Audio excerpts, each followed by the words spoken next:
Hey guys, welcome back to my new blog. I hope आप सभी बहुत अच्छे होंगे और आप सभी को नवरात्रि की ढेर सारी शुभकामनाएं।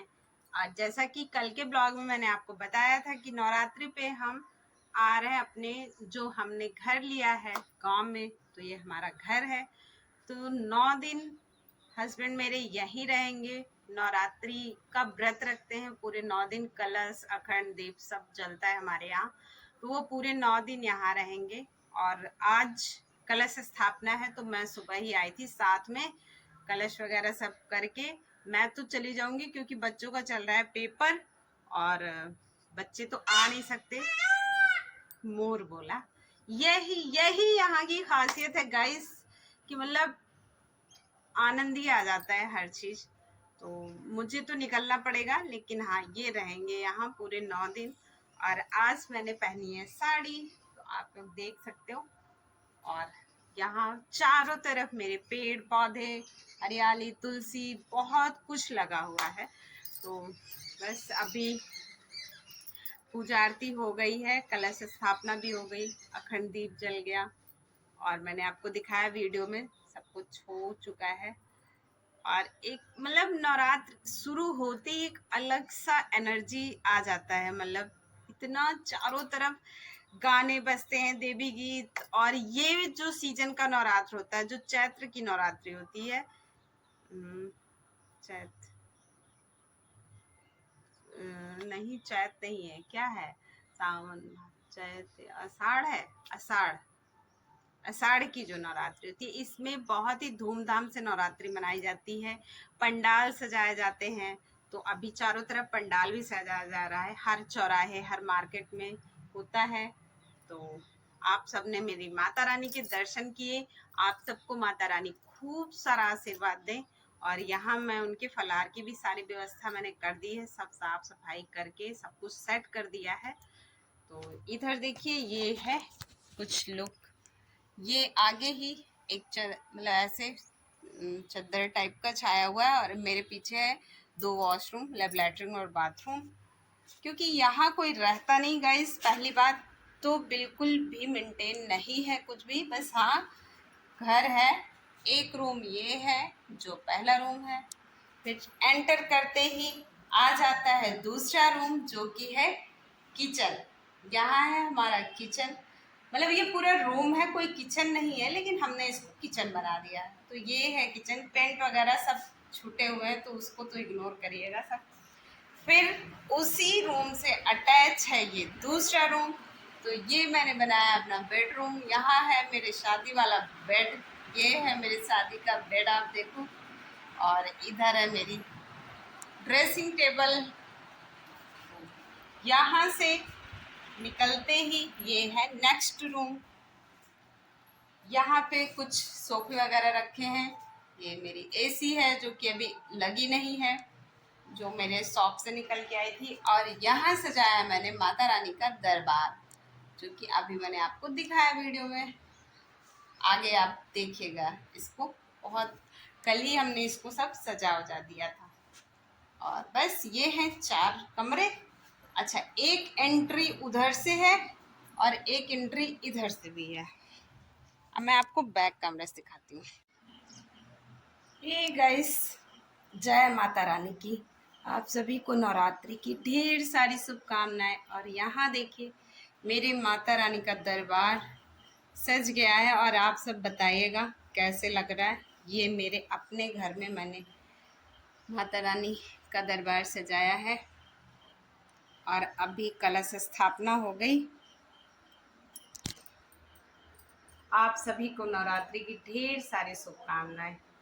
आए, जय माता रानी। तो गाइस, ये है पूरा मेरा गार्डन एरिया। मतलब पूरा ये बाउंड्री किया हुआ है, जमीन है सामने, बहुत बड़ी जमीन है। और पूरे में पेड़ पौधे, तुलसी माँ के पौधे देखिए, ये सब तुलसी तुलसी है।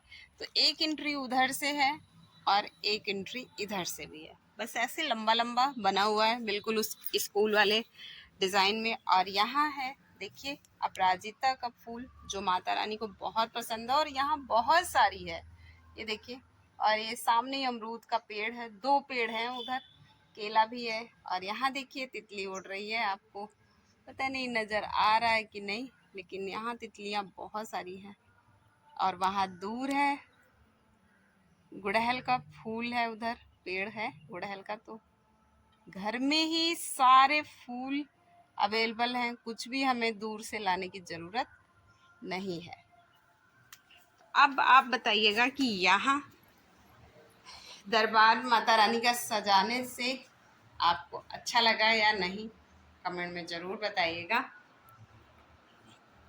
यहाँ न रहने की वजह से ये सारे जितने भी आपको पेंट वगैरह छुट्टे छुट्टे दिख रहे हैं, ये मेरे कृष्ण जी की फोटो है, आप देखिए, इस वजह से ऐसा है। बाकी अगर जैसे रहना रहता है तो भाई मेंटेन कराए रहते हैं, अब कोई रहता नहीं तो इस वजह से मेंटेन नहीं हो पा रहा है।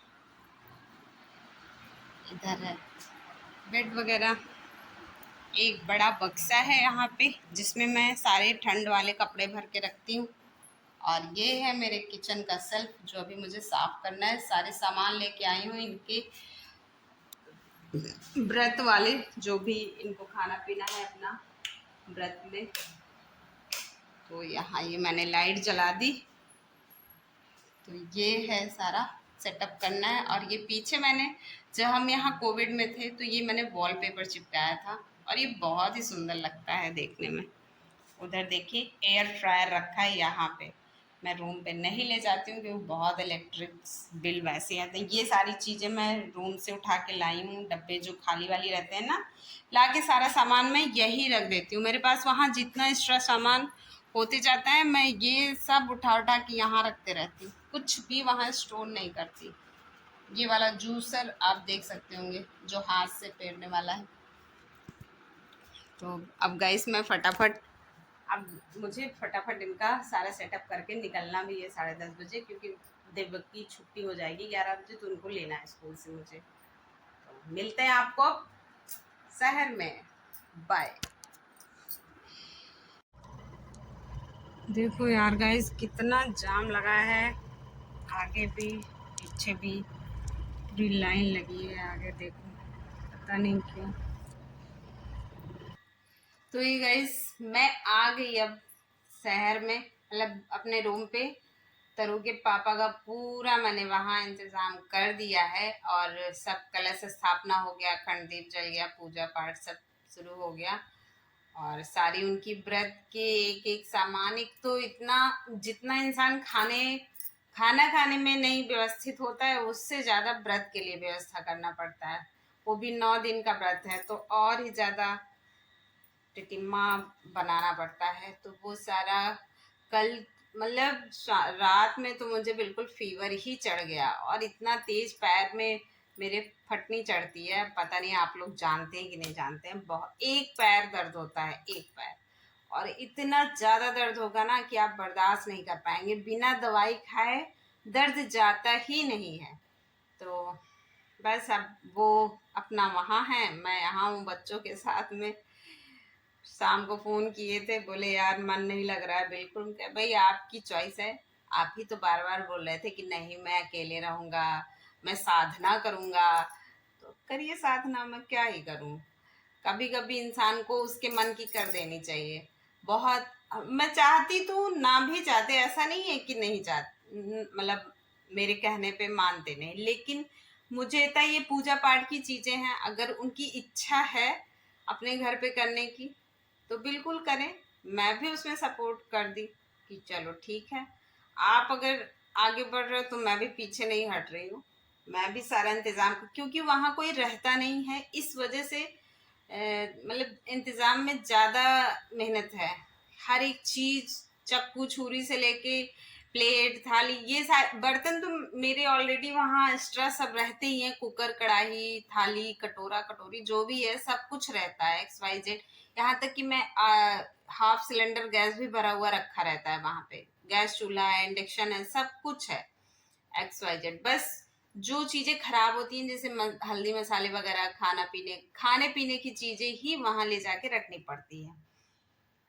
तो फिर सारी चीज़ मैंने व्रत वाली खरीद के वहाँ पे सब सेट वेट करके तब मैं आई हूँ। और गैस जैसे ही निकली इतना जाम लगा हुआ था, क्योंकि कल नवरात्रि में सब नहाने के लिए आ रहे थे, इस वजह से बहुत ज़्यादा जाम था। मैं आपको एक क्लिप इसमें डाल के दिखाऊंगी। आधे घंटे मेरे जाम में चले गए, और बच्चे स्कूल में वेट कर रहे थे। मैंने बताया था नहीं मुझे निकलना है फटाफट, बच्चे स्कूल में वेट कर रहे हैं। तो बस फिर बच्चों का कॉल भी आया स्कूल से, हमके बेटा थोड़ी देर और वेट कर लो, मैं अभी बस पहुंचने ही वाली हूँ थोड़ी देर में। करते करते आधे घंटे बीत गए जाम में, लेकिन फाइनली फिर पहुंच गए। बच्चों को लेके फिर मैं रूम पे आ गई, और बस यही सब हुआ। और नवरात्रि अच्छे से बीत जाए। और मैं बताऊं, जैसे ही कल सारी व्यवस्था कर, माता रानी की मेरे ऊपर बहुत बड़ी कृपा रहती है। मतलब मैं बचपन से ही माता रानी की सेवा करती हूँ। मैं सच बताऊं, सिर्फ सेवा करती हूँ, क्योंकि मेरी मम्मी व्रत रखती थी उधर। तो सारा उनका दरबार सजाना, साफ सफाई, सारी सारी चीजें, फलाहार की व्यवस्था सब मैं करती थी। सिर्फ मैं वहां साफ सफाई करना, फूल वगैरह तोड़ के ले आना। गांव में तो जानती ही हैं, फूल सुबह ही सुबह सब तोड़ने के लिए जाते हैं, तो एक अलग ही क्रेज रहता है वो वाला काम करने में। और फिर मम्मी के बाद जब मैं ससुराल में आई, तो मेरी सासू माँ रहती थी, फिर वहां मैं सारा काम करती थी खुद, क्योंकि भाई मैंने शुरू से किया है तो मुझे बहुत अच्छा लगता है। और जब सासू माँ ने उद्यापन किया, बहुत बुजुर्ग हो चुकी हैं, तो मैंने ही उद्यापन करा दिया, क्योंकि अब देखिए व्रत रहना बड़ी बात नहीं है, शरीर भी तो साथ देनी चाहिए। तो जब उन्होंने उद्यापन किया, तो मेरे हस्बैंड जी ने उठा लिया कि चलो अब मैं रहूंगा। कि ठीक है, कोई बात नहीं भाई, आप व्रत रखो, सारी व्यवस्था सारा काम मेरा रहेगा, बस आप व्रत रखिए, मैं आपके व्रत का पूरा ध्यान रखूंगी, कोई दिक्कत नहीं होगी। तो बस माता रानी की हमेशा एक कृपा मेरे ऊपर और मैं इसी में खुश रहती हूँ कि मैं उनकी सेवा कर पाती हूँ। लेकिन इस बार जब वो वहां रहने की सोचे ना, तो मुझे एक बार मन में दुख तो हुआ कि मैं डेली कर नहीं पाऊंगी, मतलब माता रानी का दरबार साफ करना, ये सब करना।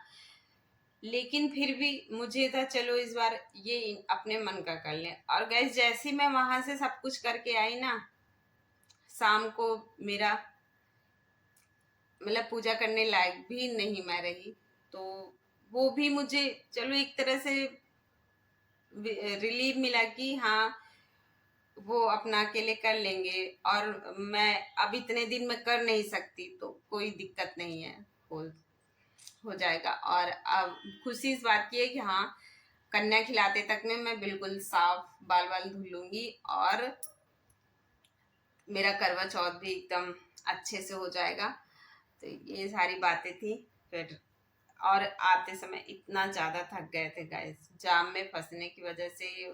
गाड़ी में चलाना चलाना मतलब हालत खराब, क्योंकि इतनी अभी हम लोग को आदत नहीं है कि बहुत लंबे जाम में गाड़ी फंस जाए तो वो क्लच ब्रेक करते करते ना मेरा पैर एकदम सुन्न पड़ गया था। इतना ज्यादा दर्द हो रहा था कि इसी वजह से मेरे पैर में फटनी चढ़ी थी, मैं सच बताऊं।